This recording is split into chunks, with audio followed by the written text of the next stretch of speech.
Hello friends, no economics dot in में आपका स्वागत है। दोस्तों, आज की वीडियो में हम एक अलग तरह का डिस्कशन करेंगे। जानेंगे कि एक डिक्टेटर ने कैसे अपनी सनक को हासिल करने के लिए देश की इकोनॉमी का इस्तेमाल किया। दोस्तों, हम बात कर रहे हैं एडोल्फ हिटलर के बारे में। दोस्तों, इस वीडियो में हम बात करेंगे एडोल्फ हिटलर की इकोनॉमिक पॉलिसीज़ के बारे में और जानेंगे कि कैसे उसने सेकेंड वर्ल्ड वार को फंड किया, कैसे उसने एक वर्ल्ड वार लड़ने के लिए पैसे जुटाए। दोस्तों, अडोल्फ हिटलर जनवरी 1933 में जर्मनी का चांसलर बना। ये वो समय था जब पूरी दुनिया, खासकर यूएसए और पूरा यूरोप ग्रेट इकोनॉमिक डिप्रेशन से जूझ रहा था। 1929-30 की महान आर्थिक मंदी के बाद अमेरिका और यूरोप में भयंकर बेरोजगारी फैली हुई थी। जर्मनी भी इससे अछूता नहीं था। हालांकि इस महान आर्थिक मंदी के बहुत पहले से ही जर्मनी की आर्थिक हालत ठीक नहीं थी। प्रथम विश्व युद्ध में अलाइड फोर्सेस से हारने के बाद जर्मनी को अलाइड फोर्सेस में शामिल देशों से कई तरह के शांति समझौते करने पड़े। इन शांति समझौतों के हिसाब से जर्मनी को जीते हुए देशों को हर्जाना भरना पड़ा। उसे अपनी जमीन खोनी पड़ी जो प्राकृतिक संसाधनों से भरी हुई थी। उसे अपनी सेना का आकार समझौते के मुताबिक कम करना पड़ा। हथियारों की संख्या भी लिमिटेड कर दी गई। इस तरह के समझौते में एक प्रसिद्ध समझौता था द ट्रीटी ऑफ वर्सेलिस, जो एक तरफ जर्मनी और दूसरी तरफ फ्रांस और ब्रिटेन के बीच की गई थी। युद्ध में हारने के बाद जर्मनी में सामाजिक और आर्थिक अस्थिरता पैदा होने लगी। मुद्रास्फीति और बेरोजगारी बड़ी तेजी से बढ़ने लगी। 1918 में जहां एक यूएस डॉलर की कीमत 8.9 रेचमार्क के बराबर थी, वो 1923 में बढ़कर एक US dollar is equal to 4.2 trillion reichsmark हो गई। ऐसा ही हाल बेरोजगारी का भी था। दोस्तों, इससे पहले कि जर्मनी फर्स्ट वर्ल्ड वार की त्रासदी से उभर पाता, महान आर्थिक मंदी ने इसे पूरी तरह से जकड़ लिया। जर्मनी के अंदर 1929 में जहां बेरोजगारी दर 8.5% थी, 1932 आते आते ये बढ़कर 29.9% हो गई। दोस्तों, हमें यहाँ एक बात जान लेनी चाहिए कि मुद्रास्फीति और बेरोजगारी दो ऐसे बड़े आर्थिक कारण थे जिसने हिटलर को सत्ता पर पहुंचने में बहुत मदद की। हालांकि जर्मनी में हिटलर के उदय के और भी कई राजनीतिक और सामाजिक कारण थे जिस पर इतिहास में पर्याप्त चर्चा की जा चुकी है, लेकिन हम यहाँ पर इसके केवल आर्थिक पहलू पर बात करेंगे। 1933 में जब हिटलर जर्मनी का चांसलर चुना गया, तब तक जर्मनी में बेरोजगारी दर 33% तक पहुंच चुकी थी। हिटलर जानता था कि उसे सत्ता में बने रहना है तो उसे देश में फैली बेरोजगारी का कुछ करना होगा। इसके लिए उसने दो काम किए। पहला कि उसने आंकड़ों के साथ छेड़छाड़ की, जैसा कि हर तानाशाह करता है। बेरोजगारी के आंकड़े में महिलाओं और यहूदियों को बाहर कर दिया गया। उन्हें वर्कफोर्स का हिस्सा नहीं गिना जाता था। हालांकि युद्ध शुरू होने के बाद फैक्ट्रीज में पुरुषों के मुकाबले अधिक संख्या में महिलाएं ही काम कर रही थी। बेरोजगारी के आंकड़े में से महिलाओं और यहूदियों को बाहर करने पर बेरोजगारी का आंकड़ा अपने आप बिना कुछ किए काफी कम हो गया। बेरोजगारी कम करने के लिए हिटलर ने दूसरी तरफ पब्लिक स्पेंडिंग में भारी वृद्धि की। कंस्ट्रक्शन और हाईवे प्रोजेक्ट, जिसे ऑटोबन नेटवर्क कहा गया, इस पर भी भारी मात्रा में पैसे खर्च किए गए, जिसने काफी मात्रा में रोजगार भी पैदा किया। इसके बाद जो स्किल्ड वर्कफोर्स था, उसे आर्मामेंट फैक्ट्रीज में हथियार बनाने के काम पर लगा दिया गया। 1941 आते आते जर्मनी के टोटल वर्कफोर्स का करीब 66% इन्हीं आर्मामेंट फैक्ट्रीज में काम कर रहा था। उन्हें यहाँ दूसरे काम धंधों के मुकाबले मजदूरी भी अधिक मिलती थी। दोस्तों, 1933 में जहां बेरोजगारी का आंकड़ा 60 लाख था, 1939 आते आते घटकर मात्र 3 लाख रह गया। हिटलर ने यह चमत्कार केवल पब्लिक स्पेंडिंग को बढ़ाकर हासिल किया था। लेकिन वहीं दूसरी तरफ प्राइवेट स्पेंडिंग या प्राइवेट इन्वेस्टमेंट में भारी कमी आई। प्राइवेट इन्वेस्टमेंट जो रबर, कोल और स्टील उद्योग में हुआ करते थे, 1930 के दशक के मुकाबले 1939 से 1944 के बीच इसमें 60% की कमी हो गई। जाहिर सी बात है कि केवल पब्लिक स्पेंडिंग बढ़ाने से और स्पेंडिंग के मुकाबले इनकम जनरेट नहीं कर पाने से देश में मुद्रास्फीति की समस्या बढ़ेगी। हिटलर ने हाई इन्फ्लेशन से निपटने के लिए 1936 में जनरल प्राइस फ्रीज नाम की पॉलिसी की घोषणा की। इस पॉलिसी के मुताबिक गुड्स एंड सर्विसेज की लिस्ट बनाई गई, जिसकी सरकारी कीमतें तय कर दी जाती थी, यानी वस्तुएं तय कीमत से अधिक कीमत पर नहीं बेची जा सकती थी। सरकारी कीमत का सप्लाई और डिमांड से कोई लेना देना नहीं था। कीमतों को इस तरह फिक्स कर देने की वजह से जर्मनी में एक पैरेलल इकोनॉमी पैदा हुई।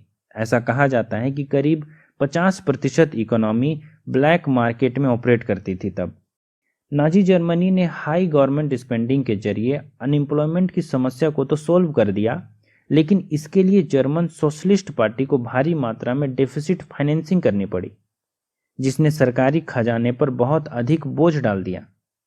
दोस्तों 1939 तक स्थिति ये हो गई कि सरकार के लिए खर्चों की भरपाई करना मुश्किल हो गया। सरकार ने खर्चों की भरपाई करने के लिए पर्सनल इनकम टैक्स और कॉरपोरेट टैक्स में भारी वृद्धि की।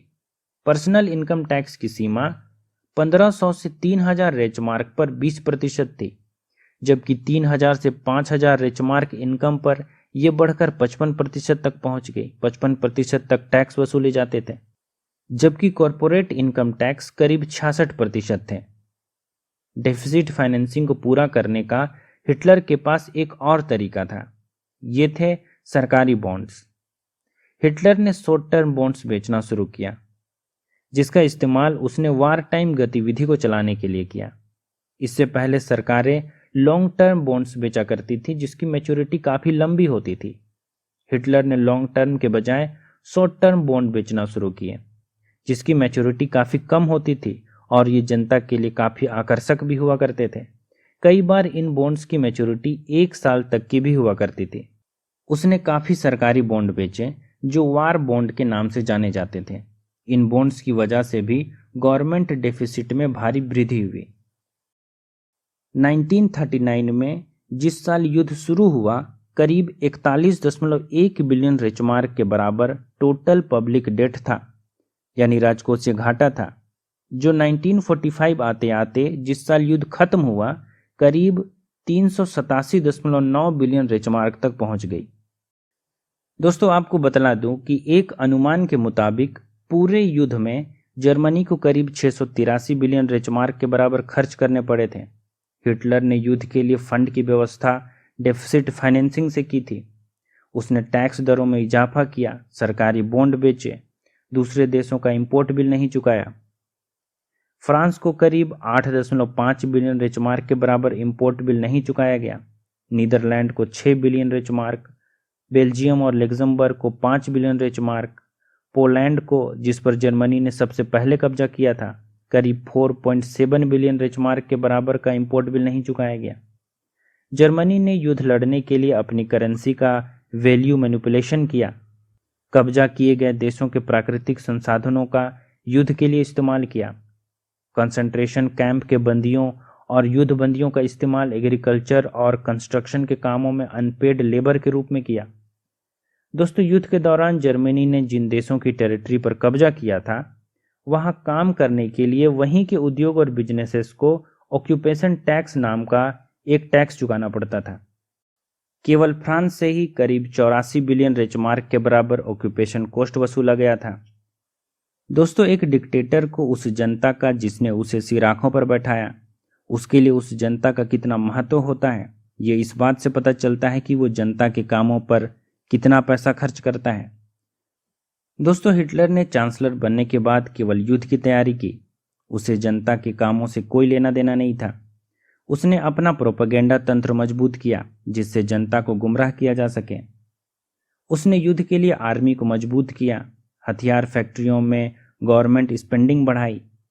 1939 तक जर्मन सेना यूरोप में सबसे अधिक शक्तिशाली सेना बन चुकी थी, ऐसा जर्मन प्रोपेगेंडा मशीनरी का कहना था। 1939 से 1944 के बीच जीएनपी में करीब 6% की औसत वृद्धि देखने को मिली, लेकिन वहीं दूसरी तरफ रियल वीकली वेज रेट में 3% से भी कम वृद्धि देखने को मिली। दोस्तों युद्ध के दौरान टोटल बजटरी एक्सपेंडिचर का करीब 95% वार पर खर्च किया गया, जबकि केवल 5% ही पब्लिक स्पेंडिंग किया गया। दोस्तों 1945 आते आते एक बात तय हो चुकी थी कि हिटलर और नाजी जर्मनी की तबाही अब पक्की है। बस सवाल था कि ये कब और कितनी जल्दी होगा। 30 अप्रैल 1945 को हिटलर ने आत्महत्या कर ली। बाद में जर्मन सेना ने भी सरेंडर कर दिया। इसके बाद जर्मनी को 4 ऑक्यूपेशन जोन में बांट दिया गया, जिसके ईस्टर्न पार्ट पर यूएसएसआर ने कंट्रोल किया, जबकि वेस्टर्न और साउथ वेस्ट पार्ट पर ब्रिटेन, फ्रांस और यूएसए का कंट्रोल हुआ। बाद में ईस्टर्न पार्ट को जर्मन डेमोक्रेटिक रिपब्लिक या जीडीआर कहा गया, जो कि जर्मनी का एक कम्युनिस्ट पार्ट था जो स्टालिन की नीतियों से प्रभावित था, जबकि वेस्टर्न पार्ट, जिसे फेडरल रिपब्लिक ऑफ जर्मनी या एफआरजी कहा गया, जो एक फ्री मार्केट इकोनॉमी बना जहां कैपिटलिस्ट सिस्टम को अपनाया गया। दोस्तों जल्द ही देखते देखते वेस्टर्न जर्मनी ईस्टर्न जर्मनी के मुकाबले बड़ी तेजी से आर्थिक प्रगति करने लगा। वेस्टर्न जर्मनी के इस आर्थिक प्रगति के पीछे मित्र राष्ट्रों ने काफ़ी मेहनत की थी। इसके लिए कई प्लान और पॉलिसीज लाई गई थी। 1950 के दशक से 1960 के दशक के बीच वेस्ट जर्मनी ने बहुत ही अधिक तेजी से आर्थिक विकास किया। इसे कई बार इकोनॉमिक मिरेकल ऑफ जर्मनी के नाम से भी जाना जाता है। हालांकि socialistic unity party of Germany, जो जर्मनी के ईस्टर्न पार्ट यानी जीडीआर पर शासन करती थी, उसके पतन के साथ ही 1989 में जर्मनी फिर से रियूनाइट हुआ और बर्लिन वॉल, जो जर्मनी को 2 हिस्सों में बांटता था, उसे ढा दिया गया। और आज हम जिस जर्मनी को जानते हैं वो हिटलर के उस जर्मनी से बहुत अलग है। दोस्तों आज का जर्मनी हिटलर के सपनों का जर्मनी नहीं है, ये उस जर्मनी से बहुत अलग है। दोस्तों आज के वीडियो में बस इतना ही। उम्मीद करता हूँ कि ये वीडियो आपको पसंद आया होगा। वीडियो अगर आपको पसंद आता है तो इस वीडियो को लाइक कीजिए, शेयर कीजिए और चैनल को सब्सक्राइब कीजिए, क्योंकि जब भी आप हमें लाइक, शेयर और सब्सक्राइब करते हैं तो इससे हमें बड़ी प्रेरणा मिलती है नई वीडियो बनाने में। वीडियो देखने के लिए आपका धन्यवाद।